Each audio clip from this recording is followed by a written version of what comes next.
नमस्कार। मैं आशीष राठौर आपका फिर से एक बार स्वागत करता हूं। इन्फोर्समेंट डायरेक्टरेट ने आम आदमी पार्टी के संयोजक को मनी लॉन्ड्रिंग केस में गिरफ्तार किया। उसके बाद से आम आदमी पार्टी के तरफ से वकील, आम आदमी पार्टी के संयोजक की तरफ से वकील की जो टोली है वो खड़ी हो गई और कोर्ट में चीखने लगी, चिल्लाने लगी कि ईडी के तरफ से जो गिरफ्तारी हुई है आम आदमी पार्टी के संयोजक की, वो पूरी तरीके से अवैध है। अब दलील जब देने की बारी आई तो आम आदमी पार्टी के संयोजक की तरफ से जो वकील अभिषेक मनु सिंघवी थे, उनकी दलीलें पूरी तरीके से टाए टाए फिस हो गई।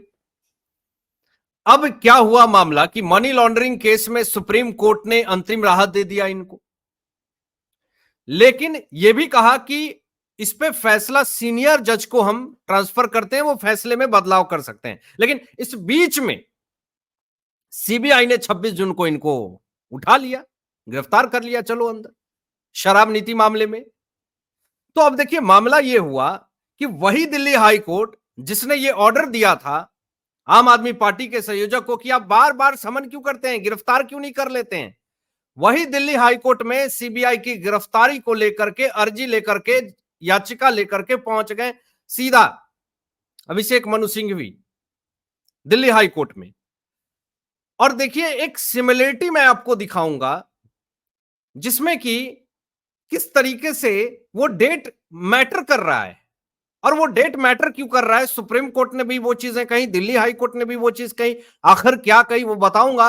और राहुल गांधी ने ऐसी क्या गलती कर दी, ऐसा क्या फैसला ले लिया है जिससे कि कांग्रेस में एक बार से फिर से फूट दिख गई है। लेकिन पहले दोस्तों आपको यह दिखाते हैं, खबर जरा देखिए कि जो दिल्ली हाई कोर्ट में जो सीबीआई ने जो गिरफ्तारी करी आम आदमी पार्टी के संयोजक अरविंद केजरीवाल को, उसको चुनौती देने वाली याचिका पर दिल्ली हाई कोर्ट ने फैसला सुरक्षित रख लिया।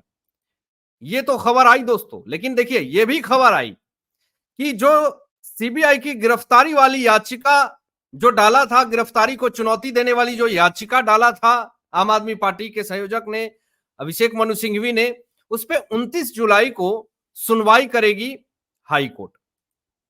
अब देखिए 29 जुलाई ये डेट याद रखिएगा, क्योंकि अभी आपको एक और चीज मैं इंपॉर्टेंट चीज दिखाने वाला हूं। जरा देखिए, आपके स्क्रीन पे शेयर कर दिया है मैंने, ये देखिए अब सुप्रीम कोर्ट भी 29 जुलाई को सुनवाई करेगी मनीष सिसोदिया की जमानत को लेकर के। यानी 29 जुलाई एक बहुत बड़ा दिन आम आदमी पार्टी के लिए। पहला तो यह कि सीबीआई की गिरफ्तारी को लेकर के जो अर्जी डाली थी चुनौती के रूप में दिल्ली हाई कोर्ट में, उस पर फैसला 29 जुलाई को होनी है। दूसरी तरफ की मनीष सिसोदिया जो कि 16 महीने से जेल में बंद है, उसको लेकर के जमानत पे सुप्रीम कोर्ट जो नई पीठ बनी है उस पे 29 जुलाई को सुनवाई करेगी। यानी चारों तरफ से आम आदमी पार्टी को सिर्फ झटका मिल रही है, राहत कहीं से भी नहीं मिल रहा दोस्तों। अब देखिए सीबीआई के तरफ से जो वकील थे डीपी सिंह ने कुछ ऐसे ऐसे अहम फैक्ट्स दिए हैं जो आपके स्क्रीन पे मैं शेयर कर रहा हूं। जरा उस फैक्ट्स को देखिएगा, समझिएगा, उसको समझने की कोशिश कीजिएगा। तो डीपी सिंह ने क्या बताने की कोशिश करी है, इससे पूरा केस क्लियर हो जाएगा दोस्तों। और मैं ये बात क्यों कह रहा हूं कि अभिषेक मनु सिंघवी देखिए ले डूबेंगे अरविंद केजरीवाल को, जिस तरीके से वो दलीलें दे रहे हैं, बार बार कभी इमरान खान का एग्जाम्पल दे रहे हैं, वो कभी कह रहे हैं 15वीं और 16वीं शताब्दी का एग्जाम्पल दे रहे हैं वो, और कह रहे हैं कि वो मुख्यमंत्री हैं, आतंकवादी नहीं हैं। तो इस तरह की जो एग्जाम्पल वो सेट कर रहे हैं, मुझे पता नहीं ऐसा क्यों लगता है कि ये अभिषेक मनु सिंघवी ही कहीं अरविंद केजरीवाल को सस्पेंड करवाने का जरिया ना बन जाए। क्योंकि जिस तरीके से वो दलीलें दे रहे हैं कोर्ट में, जिस तरीके से अपनी बातें कह रहे हैं, ये एक बहुत बड़ी समस्या उत्पन्न कर रहे हैं अरविंद केजरीवाल के लिए। अब देखिए डीपी सिंह ने जो जो दलीलें दी हैं, जो जो बातें कही हैं, वो आपको जरा मैं सिलसिलेवार तरीके से समझा देता हूं, फिर आपको समझ में आ जाएगा कि पूरा मामला आज क्या हुआ कोर्ट में। देखिए, डीपी सिंह ने दिल्ली हाई कोर्ट में जज के सामने दलील दी, और दलील क्या दिया दोस्तों, कि मुझे यह तय करने का अधिकार है कि किस आरोपी को कब गिरफ्तार किया जाए। मतलब कि ये जो बार बार बातें कही जा रही है कि अपने मन से गिरफ्तार कर लिया, राजनीति भावना है, राजनीति भावना के कारण, राजनीति प्रतिशोध की वजह से उनको गिरफ्तार कर लिया गया, तो इसी को लेकर के डीपी सिंह ने यह बात क्लियर कर दिया और यह बात कह दिया कि हमें अधिकार है कि भाई हमें कब किसे गिरफ्तार करना है। वो सीएम है तो वो अपने जगह पे हैं, लेकिन कानून से ऊपर तो वो नहीं है। यही बात तो कही डीपी सिंह ने, और आगे यह भी क्लियर कर दिया कि उनकी भूमिका शुरू से स्पष्ट नहीं थी। अब जब तक इन्वेस्टिगेशन हो रहा और उसमें जब तक ये क्लियर ना हो कि भाई आप इसमें संलिप्त हैं, आप इसमें आरोपी हैं, जब तक आपके खिलाफ कोई सबूत ना मिले, तो 1 मिनट कोर्ट में नहीं टिक पाएगा मामला, तुरंत खारिज होगा मामला। लेकिन जब सीबीआई को लगा कि इनकी भूमिका भाई साहब है इसमें, तो चलो अब इनको दबोचते हैं, तो जब सबूत मिला, सारे साक्ष्य मिले, कोर्ट में टिका हुआ है मामला। नहीं तो 2 मिनट के अंदर मामला खारिज होता है कोर्ट में, इतना दिन तक नहीं खींचे जाते हैं। 16 महीने से जेल में बंद है मनीष सिसोदिया, क्यों? 16 महीने टिक गया मामला कोर्ट में, मामला तो 2 मिनट में खारिज होता है कोर्ट में दोस्तों।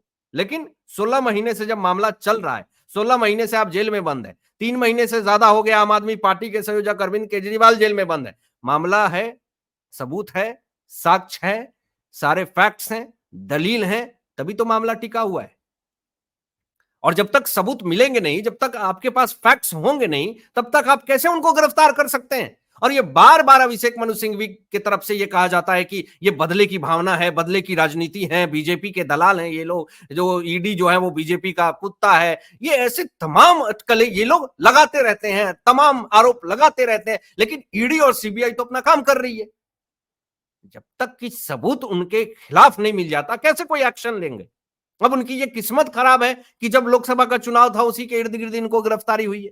अब इनका अब गिरफ्तारी भी नहीं होती, इनको जब समन करा गया था तो 9 समन का क्यों वेट कर रहे थे? तो यही सारी चीजें हैं दोस्तों। अब देखिए यहां पर डीपी सिंह ये भी कहते हैं कि कुछ बातें हमारे सामने आई, लेकिन हमने उनके खिलाफ कार्रवाई न करने का फैसला किया क्योंकि वे सीएम है। अब देखिए ये बहुत बड़ा पॉइंट है दोस्तों, डीपी सिंह ने जो कोर्ट में कही है आज। बहुत सारी ऐसी बातें हैं जो आम आदमी पार्टी को लेकर के, शराब नीति को लेकर के, अरविंद केजरीवाल को लेकर के, ये तमाम चीजें सामने आई, लेकिन उन्होंने उनके खिलाफ कार्रवाई करने का फैसला नहीं किया। ये बात नहीं है, वो सीएम है इसलिए ऐसा नहीं कि उनके खिलाफ कार्रवाई नहीं करेंगे। अरे भाई, ये नहीं होता है, उन्होंने तुरंत एक्शन लिया। अब देखिए यहां पर डीपी सिंह ये भी कहते हैं कि मैंने खुद मंत्री को गिरफ्तार किया था मनीष सिसोदिया को, जमानत नहीं दी गई है, इस अदालत ने ही 2 बार इसे खारिज कर दिया है, और अब यह सुप्रीम कोर्ट में लंबित है। और सुप्रीम कोर्ट में लंबित है, लेकिन सुप्रीम कोर्ट भी क्या कह रहा है? मामला को नहीं सुन रहा है, टाल रहे हैं सुप्रीम कोर्ट। 16 महीने से जेल में है, अब 29 जुलाई को फिर से ये मामले पे सुनवाई होगी। और देखिए दिल्ली हाईकोर्ट ने इनका 2-2 बार जमानत याचिका को खारिज किया है। डीपी सिंह आगे ये भी कहते हैं कि जिन 5 लोगों को जमानत दी गई है, वे के कविता, मनीष सिसोदिया या केजरीवाल के अधीन काम कर रहे थे। वे विशेष क्यों हैं? वे प्राथमिक लोग नहीं है। वे के कविता, सिसोदिया और केजरीवाल के अधीन काम कर रहे थे। जो अरविंद केजरीवाल के अधीन में काम कर रहे थे, उनको कैसे जमानत दे दी जाएगी? क्योंकि वो पूरी तरीके से इसमें जुड़े हुए हैं। डीपी सिंह ये भी कहते हैं कि हमें 23 अप्रैल 2024 को मंजूरी मिली। आगे ये भी कहा जाता है सीबीआई की तरफ से, जो वकील हैं डीपी सिंह, कि मुझे जो कुछ भी करना था वो 23 अप्रैल के बाद ही करना था, क्योंकि 23 अप्रैल 2024 को इनको मंजूरी मिली थी। अब उसके पहले कैसे ये गिरफ्तार कर लेते? अब उससे पहले इसलिए भी गिरफ्तार नहीं करते क्योंकि इनको उससे पहले मंजूरी ही नहीं मिली थी। आगे डीपी सिंह कहते हैं कि यह बताने के लिए कि मुझे यह मंजूरी मिलने में 1 साल क्यों लगा, वह दिल्ली के सीएम है, मैं इस बारे में चर्चा करूंगा कि हमारे पास उनके खिलाफ क्या सबूत है। सारे सबूत कोर्ट में डीपी सिंह ने दिखाए, कि देखिए इस तरह की बातें हैं, ऐसा ऐसा इनके खिलाफ ये सबूत है। पूरी तरीके से सन्नाटा पसर गया आम आदमी पार्टी में। अभिषेक मनु सिंघवी लगे चीखने। जब सारा सच सामने आया, सारा खुलासा सामने आया, तो लगे भौचक्के होने और लगे बिलबिलाने कि अरविंद केजरीवाल ये सारी चीजें मुझे क्यों नहीं बताएं, क्यों छुपाए। और इसीलिए मैं ये बात कह रहा हूं कि देखिए अभिषेक मनु सिंघवी ही कारण ना कहीं बन जाए अरविंद केजरीवाल को राजनीति करियर पूरी तरीके से समाप्त करने में। अब यहां पे देखिए दोस्तों, ये भी आपको बता दूं, डीपी सिंह ये भी कहते हैं कि एक जिम्मेदार एजेंसी होने के नाते सीबीआई ने गिरफ्तार करने में देरी की। सुप्रीम कोर्ट ने उन्हें 10 मई को केवल चुनाव प्रचार के उद्देश्य से जमानत दी थी। मेरे हिसाब से उन्हें गिरफ्तार करने पर कोई रोक नहीं है। वह ईडी मामले में जमानत पर बाहर आए थे, मैं उन्हें उसी दिन गिरफ्तार कर सकता था। या कुछ ऐसा हो सकता है कि जिसे हद से आगे बढ़ना कहा जा सकता है। एक जिम्मेदार एजेंसी होने के नाते मैंने इंतजार करने का फैसला किया। सही बात है। वो चाहते तो जब ईडी मामले में, मनी लॉन्ड्रिंग केस में जब इनको अंतरिम राहत दिया गया था, उसी दिन ये गिरफ्तार कर लेते, लेकिन इन्होंने वेट किया और फिर उसके बाद कार्रवाई की। अब देखिए यहां पर डीपी सिंह ये भी कहते हैं कि 2 जून 2024 को उन्होंने आत्मसमर्पण कर दिया था अरविंद केजरीवाल ने। तो बेंच कहती है यह पीएमएलए था, हम इसे सीबीआई तक ही सीमित क्यों नहीं रखते हैं। तो डीपी सिंह कहते हैं हम उसे गिरफ्तार करना चाहते थे, लेकिन वह अंतरिम जमानत पर था। हमने, देखिए लहजा को देखिए कितनी इज्जत दी जा रही है इनको, लेकिन वह अंतरिम जमानत पर था। हमने ऐसा न करने का फैसला किया क्योंकि ऐसा करना कानूनी तौर पर दुर्भावना माना जाता था। अब भैया आप जब अंतरिम जमानत पे हो, चुनाव प्रचार प्रसार पे हो, तो उस वक्त सीबीआई उनको कैसे गिरफ्तार कर सकती है? उसी कितने रूल्स एंड रेगुलेशन फॉलो करती है सीबीआई, ईडी, लेकिन फिर भी ये लोग कहते हैं कि एजेंसी अपना दबदबा बना रही है। तो ये सारी चीजें जो दोस्तों हो रही हैं, इससे साफ तौर पे पता चलता है कि इन लोगों ने सिर्फ और सिर्फ एक प्रोपोगेंडा के तहत सारा खेल को सामने लाया। अब दोस्तों जो चीजें मैं आपको दिखाने वाला हूं वो भी बहुत बड़ी और ब्रेकिंग खबर है। राहुल गांधी तो हमेशा कुछ ना कुछ ऐसा निर्णय लेते हैं जो गलत ही होता है। फिर से उन्होंने एक ऐसा निर्णय ले लिया है जो कि काफी ज्यादा गलत है दोस्तों, और इस निर्णय की वजह से पूरी तरीके से कांग्रेस पार्टी में जितने भी विधायक हैं वो नाखुश हैं। कर्नाटक में देखिए दोस्तों, कांग्रेस की सरकार है, लेकिन आरक्षण को लेकर के जो फैसला राहुल गांधी ने किया है, इसको लेकर के कांग्रेस के माना जा रहा कि 20 से ज्यादा विधायक नाखुश हैं। इनके इस कथनी और करनी से 20 विधायक नाराज चल रहे हैं। अब ये 20 विधायक नाराज चल रहे हैं तो क्या इनका मन बदल सकता है? ये तमाम चीजें, अटकलें ये सामने आ रही हैं, लेकिन ये नाराजगी आखिर क्यों है? क्या ये पार्टी छोड़ने तक की भी बात आ सकती है सामने? ये भी तमाम चीजें, सवाल खड़े हो रहे हैं। क्या इस्तीफा दिया जा सकता है तमाम विधायकों की तरफ से? आखिर पूरा मामला क्या है, जरा आपको सिलसिलेवार तरीके से बताते हैं। राहुल गांधी ने लाखों लोगों की नौकरी लेने की तैयारी कर ली है कर्नाटक में। मतलब लाखों लोग बेरोजगार होने वाले हैं कर्नाटक में, और यह राहुल गांधी की एक बेतुका फैसला की वजह से। कर्नाटक में बेंगलोर भी आता है, बेंगलोर से हो सके चाहे कर्नाटक में तमाम जगहों पे जहां कांग्रेस की सरकार है, कर्नाटक में लाखों लोग जो हैं वो बेरोजगार होने वाले। अब देखिए यहां पे आरक्षण की बात जब भी सामने आती है तो ये माइनॉरिटी को तो हमेशा सपोर्ट करते ही है कांग्रेस पार्टी, लेकिन इस बार तो हद कर दिया। प्राइवेट सेक्टर में जो जॉब कर रहे हैं उसको 100% आरक्षण देने की तैयारी में राहुल गांधी हैं। आगे देखिए, ये कर्नाटक में कांग्रेस सरकार का ये चौंकाने वाला फैसला है दोस्तों। कर्नाटक के प्राइवेट कंपनियों में लोकल जो लोग भी हैं वहां पे, उनको 100% आरक्षण मिलेगा। अब सोच लीजिए कि 100% अगर आरक्षण मिल जाएगा। अब देखिए इसमें लॉजिक क्या है ये आपको बताएंगे, लेकिन पहले खबर आप देख लीजिए। तो प्राइवेट सेक्टर में जितने भी लोकल हैं या फिर वो अदर स्टेट से आ रहे हैं, तो उनको जॉब से धक्के मार के निकाल दिया जाएगा। और जो कर्नाटक में लोकल हैं यानी कन्नड़ लोग हैं, पहले उनको नौकरी दी जाएगी, यानी 100% आरक्षण दिया जाएगा। कर्नाटक सरकार ने निजी फर्मों में कन्नड़ लोगों के लिए 100% आरक्षण विधेयक को मंजूरी दे दी है दोस्तों। उल्लंघन करने वाले कंपनियों पर लगेगा भारी जुर्माना।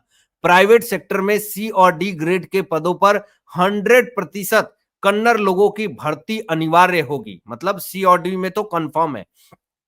अब जरा सोचिए, इनको लोकल से क्यों इतना फायदा है, लोकल के लिए क्यों इतना ज्यादा भावनाएं हैं।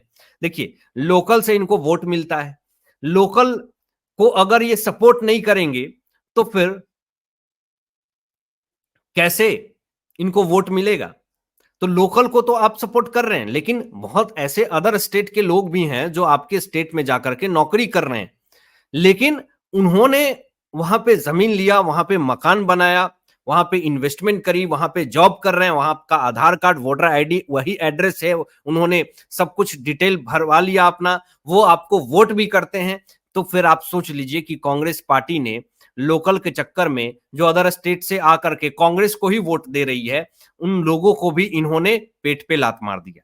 अब सोचिए, ऐसे फैसले से कांग्रेस के तमाम विधायक, बहुत सारे ऐसे तबके के विधायक हैं जो नाखुश हैं, नाराज हैं कि अरे राहुल गांधी ने वहां के लोकल के लिए तमाम ऐसे अदर स्टेट से आए लोग जो खुद को वहां पे रह रहे हैं, जमीन में इन्वेस्टमेंट किया, प्रॉपर्टी ली, फ्लैट लिया, नौकरी कर रहे हैं, वहां का इकोनॉमिक स्ट्रांग कर रहे हैं, लेकिन फिर भी उन्होंने लोकल को 100% आरक्षण दिया, और जो वहां